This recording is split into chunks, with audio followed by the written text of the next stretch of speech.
안녕하세요. 오늘 이제 웨슬리 설교 마지막 설교를 우리가 함께 보게 되었습니다.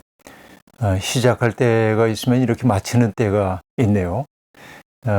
상황이 좋았더라면 사실은 이렇게 한 권의 책을 다 끝마치면은 책 시시를 좀 해야 하는데 우리가 잔치를 할 수도 없고 아쉬운 마음이 있긴 하지만 그래도 뭔가 시작하고 마치지 못하면 미진한 게 우리에게 남기 마련인데 시작을 하고 오늘 마칠 수 있다는 게 참 기쁘게 생각됩니다. 근데 오늘 웨슬리 설교 44편의 표준 설교 가운데 마지막 우리가 보게 될 설교의 제목은 정말 뜻밖에도 돈의 사용이라고 하는 주제로 되어 있습니다.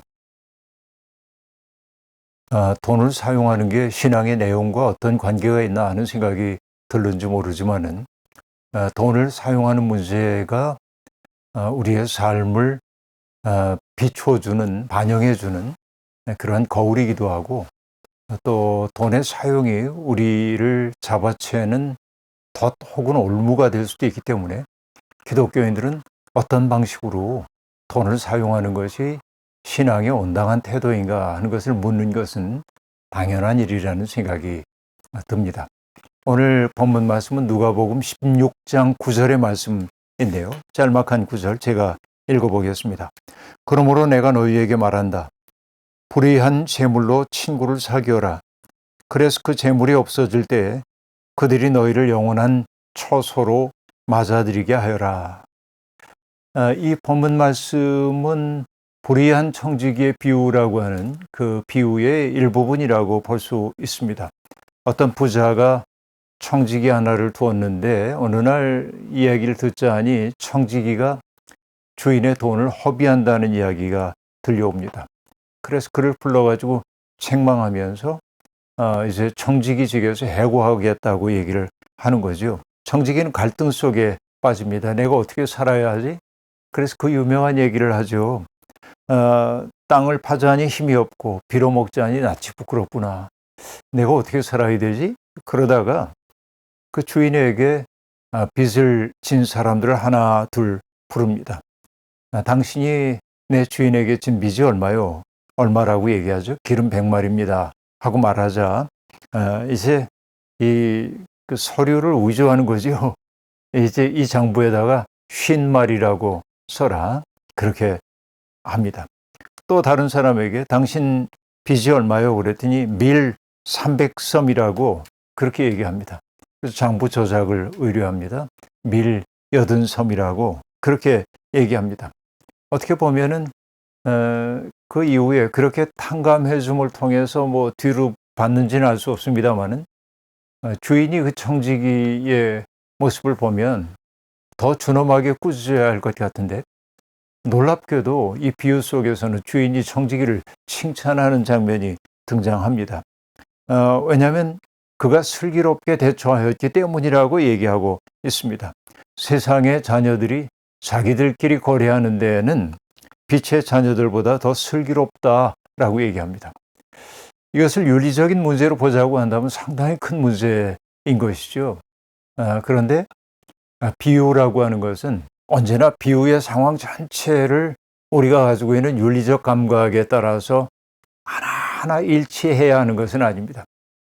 비유가 들려주려고 하는 그 초점을 알아차리는 능력이 무엇보다도 필요하다고 얘기할 수 있겠는데, 그러니까 그 청지기의 불의한 행동 그 자체를 긍정했다기보다는 그가 살아남기 위해서 했던 그 처신을 통해서 오늘 우리가 어떤 모습으로 살아야 하는지를 가르쳐주고 있다는 거죠. 그러니까 불의한 재물, 여기에 불의한이라고 얘기하는 것은 언제나 인간을 그릇된 길로 유도하기 쉬운 것이 재물이라고 봤기 때문에 불의한 재물, 만몬이죠. 전에도 얘기한 적이 있습니다만은 만몬이라고 하는 것은 신격을 요구하고 있죠. 그러니까 우리의 삶 속에 들어와서 하나님이 아닌데도 불구하고 우리의 마음의 가장 깊은 곳을 장악하는 것들이 신이라고 얘기한다면 돈도 우리의 영혼의 가장 깊은 곳에서 자기가 중심이 되지 않고는 못 견디는 그런 것이 있습니다. 물론 돈이 신격을 갖고 있는 것은 아니죠. 사람들이 돈을 그렇게 신격화한 것이라고 얘기할 수 있겠죠. 그러면 그런 돈으로부터 우리들이 어떻게 돈을 무시하지 않으면서도 돈의 노예가 되지 않을 수 있을까? 이게 이제 우리가 던지고 있는 질문 가운데 하나입니다. 그러니까 돈은 중립적인 거죠. 돈 그 자체가 나쁘지 않습니다. 문제는 그 돈을 사용하는 사람들의 태도의 문제라고 얘기할 수 있겠습니다. 그러니까 돈은 선용하면 매우 아름다운 일들을 해낼 수 있는 거죠. 돈이 없어서 할 수 없는 일도 많이 있습니다. 그러나 돈이 있기 때문에 할 수 있는 일이 아주 많이 있습니다. 차츰 얘기하기로 하고요. 성경은 돈을 사랑하는 것이 일만 악의 뿌리라고 그렇게 말합니다. 어떻게 보면 인간의 삶의 본질을 꿰뚫고 있는 그런 말이 아닌가 싶습니다. 수십 년 신앙생활을 했다고 해도 이 돈 문제에 있어서는 우리가 담백해지기가 매우 어렵습니다. 그 때문에 담백해지지 못하니까 유혹이 우리에게 찾아오기도 하고 그 돈 때문에 우리들이 뭔가에 걸려 넘어지기도 하고 내가 견지하고 있었던 신앙의 길에서 미끄러지기도 하고 그렇게 본다면 돈이 일만하게 뿌리라고 하는 그 얘기는 우리가 인정하지 않을 수가 없습니다. 그러나 돈은 그렇게 나쁘게 사용될 수 있지만은 선하게 사용될 때는 정말 돈은 힘이 세다고도 얘기할 수 있겠습니다. 그래서 웨슬리는 얘기합니다.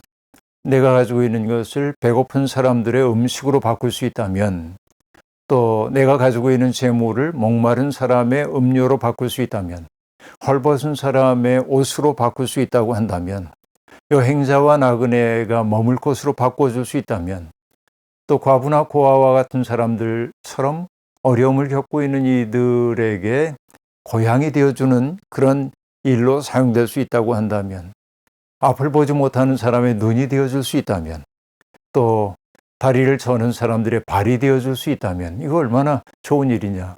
이 목록은 한없이 확장될 수 있을 겁니다. 그렇죠? 핍박받는 사람들에게 뭔가 피난처가 되어줄 수 있다면, 그렇죠. 돈을 가지고 할 수 있는 일은 정말 많고도 많다, 이렇게 말할 수 있겠습니다. 그런데 웨슬리가 돈에 대한 이야기를 할 때 아마 많은 감리교도들은 이 얘기 안 들어본 분들이 없을 겁니다. 세 가지 원칙을 얘기하잖아요. 첫째는 할 수 있는 한 최선을 다해 벌어라 라고 하는 것이고, 또 하나는 할 수 있는 한 많이 저금해라 라고 하는 얘기고, 세 번째는 할 수 있는 한 많이 누군가에게 주어라 라고 하는 얘기죠. 아마 많이 들어보셨죠? 그래서 그 첫 번째 원리인데 gain all you can 이라고 말합니다. 내가 능력을 다 발휘해서 돈 벌 수 있는 한 많이 벌어라 라고 하는 얘기입니다. 마음속으로 아멘이 되시잖아요. 돈 벌라고 하는 얘기 싫어하는 사람 별로 없습니다. 그러나 할 수 있는 한 많이 벌으라고 얘기했는데 여기에서 그 어떤 한계가 분명히 있습니다.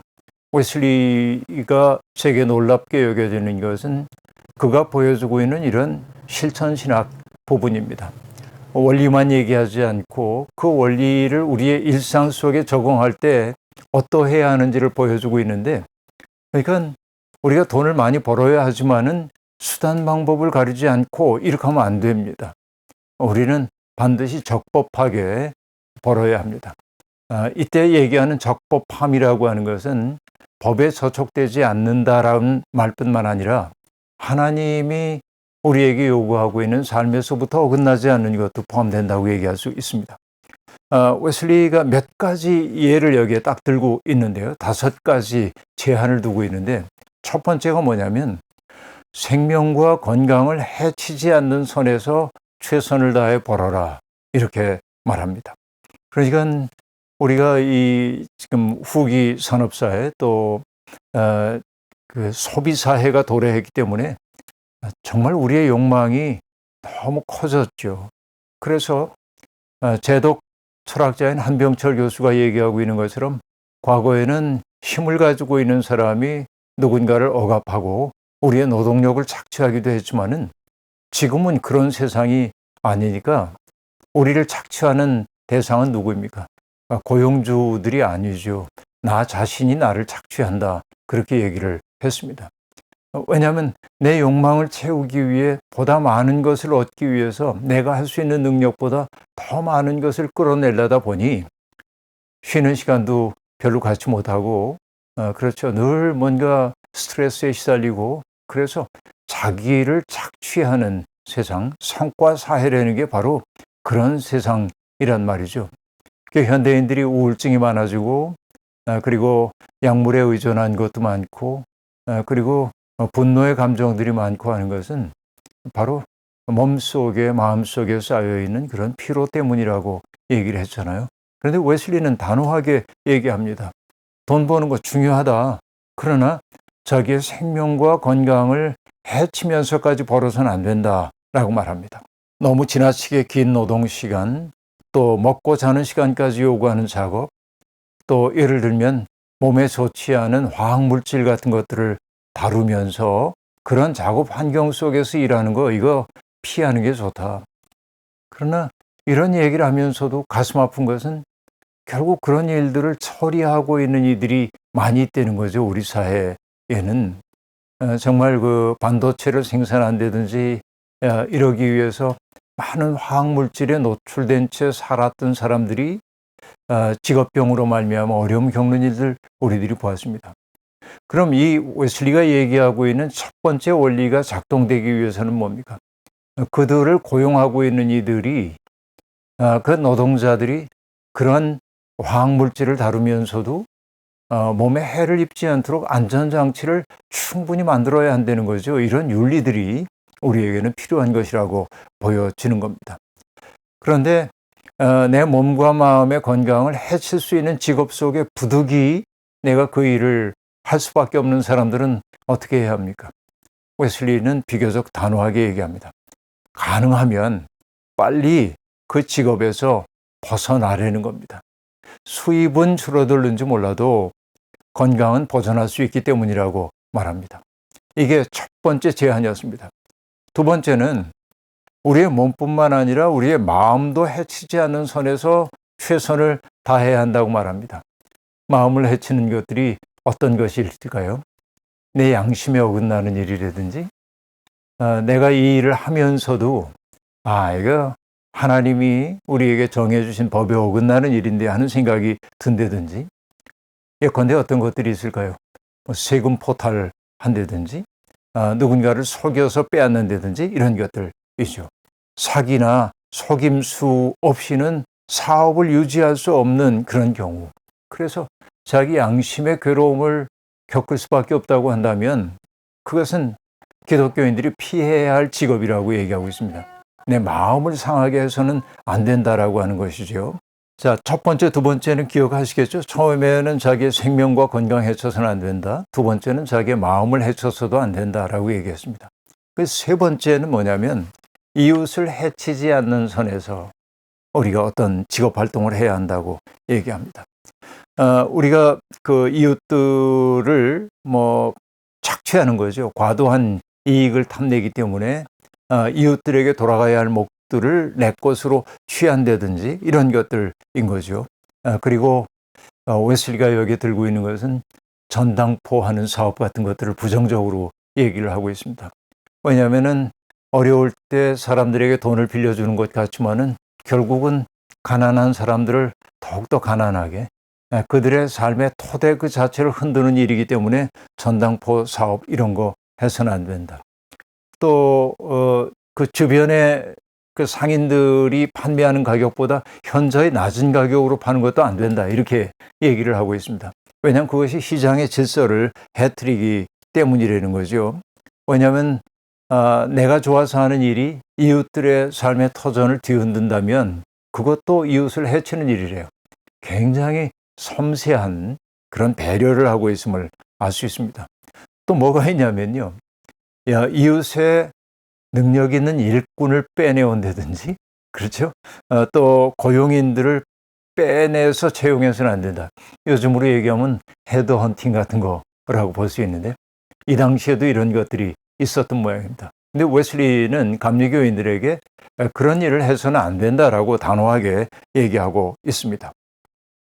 넷째로 이것은 첫 번째하고도 상당히 관련되는 일이겠습니다만, 다른 사람의 몸을 상하면서까지 돈벌이의 수단으로 삼아서는 안 된다. 첫 번째는 자기 몸을 해치지 말아야 한다는 것이었고, 이 네 번째는 내가 돈벌이를 하기 위해 다른 사람을 수단으로 삼아서 몸을 상하게 해서는 안 된다. 이렇게 얘기를 하고 있습니다. 그러니까 이웃의 건강을 해칠 수 있는 것들을 판매하는 거, 여기에 웨슬리가 들고 있는 것은 독주나 럼주를 판매한다든지, 뭐 요즘으로 얘기하면 담배 같은 것도 거기 포함될까요? 이런 것들, 이웃의 건강을 해치면서 자기의 돈을 버는 것은 일종의 독살자라고 그렇게까지 얘기를 하고 있습니다. 이런 일을 해서는 안 된다 하고 얘기합니다. 그 다음에 다섯 번째로 돈을 벌 때 제한해야 하는 것은 무엇입니까? 모든 사람의 영혼에 유익을 끼치는 일에 종사해야 한다는 거죠. 이건 좀 적극적인 얘기이네요. 우리가 해야 할 일이 뭔가, 내가 하고 있는 그 일이 누군가에게 유익이 될 수 있는 일이라면 참 좋겠다. 그러니까 내가 돈벌이를 하긴 하지만은, 그러나 내가 하고 있는 돈벌이, 그 행위 그 자체가 누군가의 영혼에 유익을 끼치는 일이라고 한다면 참 좋겠다. 이러한 제한사항과 또 격려하는, 권장하는 일들을 통해서 할 수 있는 한 돈을 많이 벌라고 얘기하고 있습니다. 두 번째 얘기를 해야 되죠. 할 수 있는 한 최선을 다해 저축하십시오라고 얘기합니다. Save all you can 하고 말합니다. 자, 저축하라고 얘기합니다.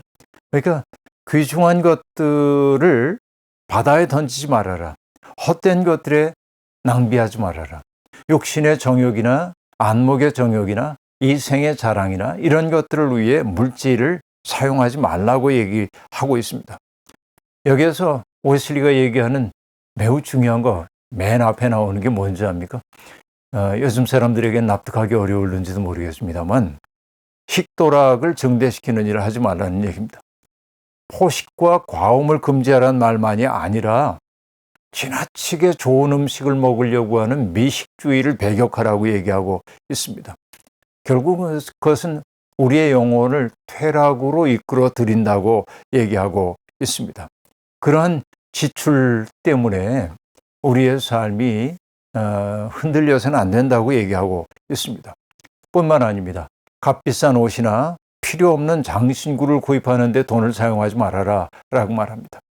요즘 여러분, 많은 사람들이 미래에 대한 희망을 얘기하기 어렵기 때문에 오늘 내 삶을 충분히 누리며 산다고 얘기하잖아요. 아름다운 맛있는 음식 먹고 좋은 음식 찾아가서 먹기도 하고, 또 기왕 뭐 큰 집 같은 거 살 수 없다고 한다면 소소한 행복 누린다고 장신구도 좀 하고, 또 값비싼 옷도 이렇게 사기도 하고 그러는데, 여기에 낭비하지 말라고 웨슬리가 얘기합니다. 어떻게 보면 굉장히 우리에게 내핍 생활을 요구하고 있는 것처럼 보이기도 하고, 인간의 욕망에 대해서 너무 엄격하게 얘기하는 게 아닌가 하는 생각이 들기도 하지만은, 웨슬리는 19세기의 사람이고요. 그리고 자본주의의 맹아가 막 터오를 때이기 때문에 바로 이런 그 과도한 행위가 우리를 빈곤에 빠뜨리게 될 거라고 얘기하면서 얘기합니다.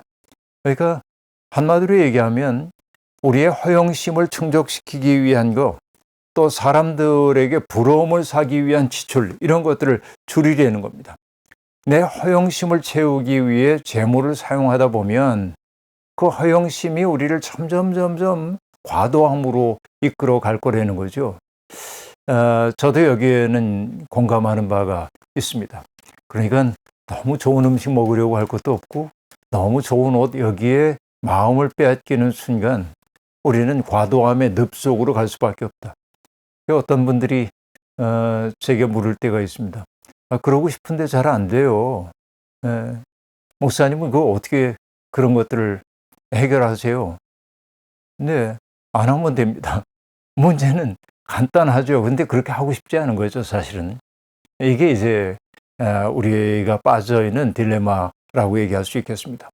어쨌든 이렇게 우리가 허용을 위해서 돈을 많이 이렇게 사용하다 보면 결국은 우리가 욕망의 포로가 되어 살 수밖에 없다는 그 이야기를 우리에게 들려주고 있습니다.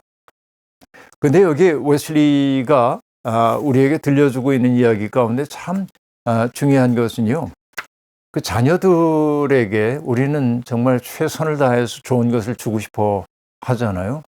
할 수 있다고 한다면은 좋은 교육도 시켜주고 또 아이들이 기죽지 않도록 원하는 것들을 잘 해주면서 살고, 또 할 수 있다고 한다면 나중에 유산까지 물려줬으면 참 좋겠다 하는 생각이 드는데, 웨슬리는 이 설교에서는 아니지만 다른 곳에서 유산에 대한 이야기를 하면서 뭐라고 하냐면, 돈을 버는 일이 얼마나 힘든지, 그 돈이라고 하는 게 얼마나 힘든 노동의 결과인지를 알지 못하고, 그래서 불로소득으로 얻어진 재물을 자녀에게 물려줄 경우에 그 돈이 그 아이를 망쳐버리고 말 거라고 얘기합니다.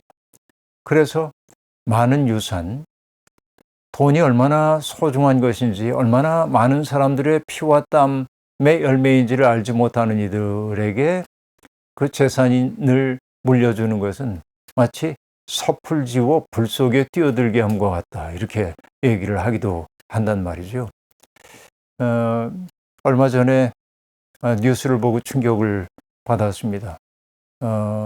19살 먹은 젊은이가 보험 설계사인데 자기 여자친구에게 상해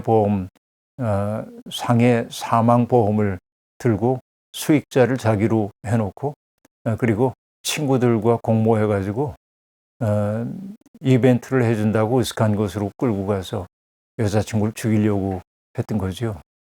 정말 끔찍했습니다. 왜 이렇게 괴물처럼 변했나 했더니, 그 돈이 왜 필요한가 했더니 외제차 2대를 샀는데 그 할부금을 내기 위해서였다고 말합니다. 이 허영심, 그러니까 이 마음들이 인간을 어떻게 괴물로 바꾸고 있는지를 보여주고 있는 것인데요. 그러니까 오늘날 불로소득하고 있는 사람들이 보여주고 있는 소비의 행태 같은 것들은 우리가 부러워해야 할 것이 아닙니다. 웨슬리는 그런 의미에서 정말 그 허영심을 만족시키기 위한 삶의 방식들을 자녀들에게 물려줘서는 안 된다. 그 자녀들이 정말 자기의 인생을 속 깊게 들여다보고 그리고 자기 삶의 주인이 되어 살 수 있도록 하기 위해서는 이 허영심과 싸움에서 지지 않도록 해야 한다는 얘기를 하고 있는 것이죠. 저도 이것은 정말 강조하고 싶습니다. 그 다음에 웨슬리가 하고 있는 세 번째 돈 사용하는 데 원리, 그건 뭐였습니까? 할 수 있는 한 모든 것을 내어주십시오. Give all you can. all you can이란 말이 계속 반복되고 있죠. 처음에는 gain이었고 두 번째는 save였고 지금 세 번째는 give라고 얘기를 하고 있습니다. 우리가 어렵게 번 돈을 왜 누군가에게 줘야 합니까? 웨슬리는 분명합니다. 우리는 청지기로 부름받은 거지 소유자로 부름받은 것이 아니다라고 말합니다. 그러니까 오늘 내게 잠시 동안 머물고 있는 그 재물은 하나님이 우리에게 맡기신 것이라는 거죠. 그럼 많은 사람들이 얘기할 겁니다. 하나님이 내게 뭘 맡기셨습니까? 내가 피땀 흘려 번 건데요. 그렇게 피땀 흘려 벌었다고 얘기하는데 우리들의 경제 행위가 일어났던 그 모든 것들, 재료 같은 것들은 다 하나님으로부터 온 거 아닙니까? 그렇죠? 우리가 무에서 유를 창조하는 사람들이 아니잖아요. 그러니까 우주라고 하는 이 큰 세계 속에서 또 이 영원이라고 하는 관점에서 보자고 한다면 우리는 이 땅에 잠시 왔다 가는 사람에 불과할 뿐입니다. 그러니까 이 땅은 남아 있는 거죠. 우린 가더라도. 그렇게 보면 이 땅의 주인이신 하나님이 우리에게 지금 허락한 것들은 잠시 그분의 것들을 우리가 누리고 살고 있는 것 뿐이죠. 그 때문입니다. 그래서 정말 우리가 줘야 하는 것은 우리에게 맡겨져 있는 것들이 하나님이 우리에게 맡긴 것으로 여길 수 있어야 합니다. 그러면 내 쓸 것도 없는데 어떻게 누군가에게 줄 수 있습니까? 그냥 다 주라고 얘기 안 합니다. 웨슬리가 얘기하는 게 저는 정말 너무나 놀랍게 여기는 것이 있습니다. 이런 논리인데요.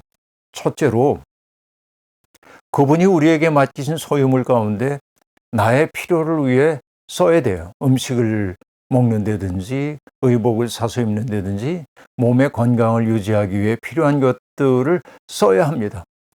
그뿐만이 아닙니다.